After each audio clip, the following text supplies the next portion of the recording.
What's happening, folks? Back with another reaction, back with another J-drama soundtrack reaction. And this is another one from The Private Detective That I Don't Like, which I think in Japanese is Watashi Karai Tante.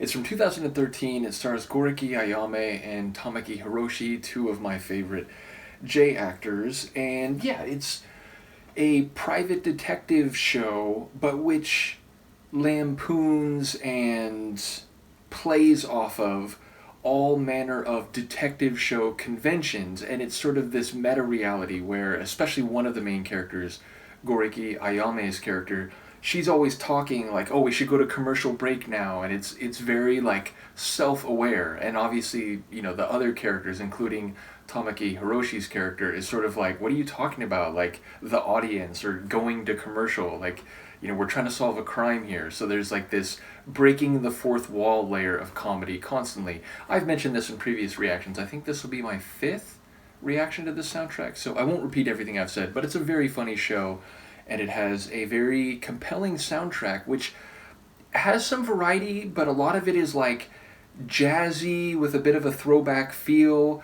There's a couple tunes which have a bit of a Baroque sound, though again, like if you took Baroque music and then mixed it with a bit of jazz or like, you know, soft rock or something, there's a few different flavors, but yeah, I'd say like jazzy stylings with a bit of a throwback sound is the most prominent feature. Now this one has some energy, and it's one that is played in some of the episodes when the two main characters are trying to figure things out, or they're, you know, snooping around looking for things. In a couple instances, it's used when one of the characters is maybe going to be in danger, where, like, you know, one of them figures out a piece of information after having sent the other one, or with the other one going to look at something or to talk to a suspect who suddenly looks like they might be the killer or something, and it's like, oh shoot, are they in danger? So yeah, there's a bit of tension, or can I help you? Are you coming up? There's a bit of peril in the track, I would say. And yeah, it's maybe less jazzy and a bit more like score soundtrack sounding. But yeah, it's used in, I think, most of the episodes, maybe even all of them.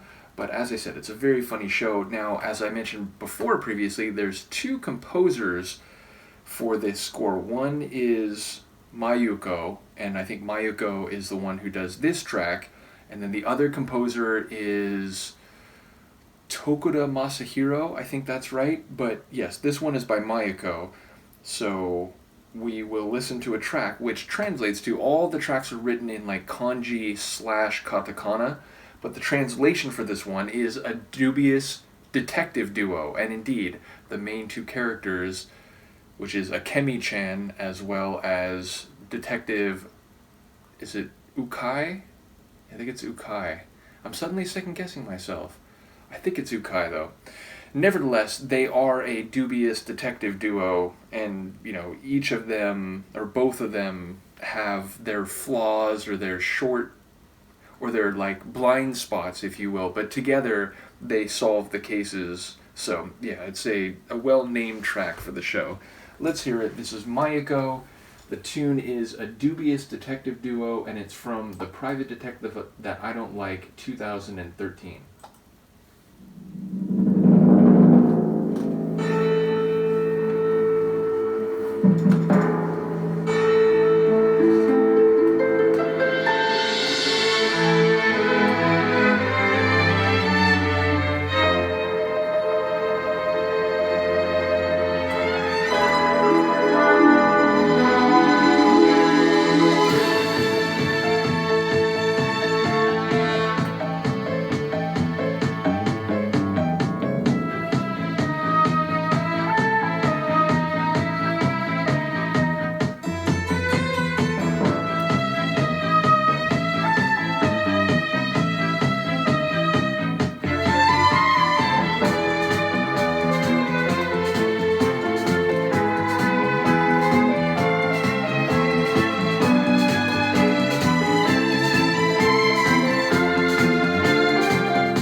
is fun, right? Like, it really captures a bit of the mystery, a bit of the light, breezy nature, and a bit of the fun of the show, which again veers heavily toward comedy and meta comedy, but there are some genuine, detective moments, and there's at least one or two more serious, like emotional moments, often, surrounded by comedy on all sides.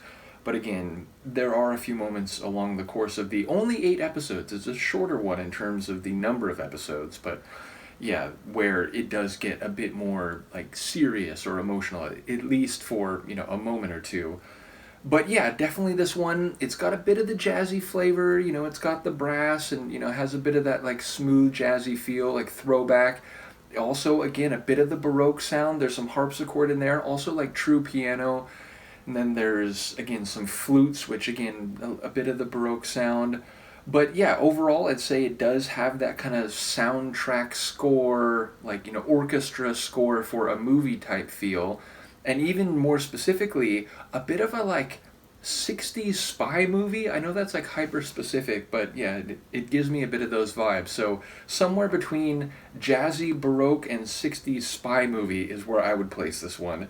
And yeah, it's just a really fun show. I have not yet done a watch along for it on my Patreon. Michaela does know the show, but definitely one that down the road I probably would be willing to do on my Patreon. The only thing is, like half the episodes, I think like 5 of the 8 have kind of these like C grade subtitles where there's a lot of broken grammar and even like a couple lines that are translated like incorrectly. So yeah, it's one that would require a more experienced viewership in terms of, being able to get through the challenging subtitles. But even so, I do think it would be worth it because it's a very funny show, and the two leads, again, Goriki Ayame and Tamaki Hiroshi, I think are very good in it. So yeah, it'll be something for the future. Do let me know what you think, and Luca and I will see you next time. Peace.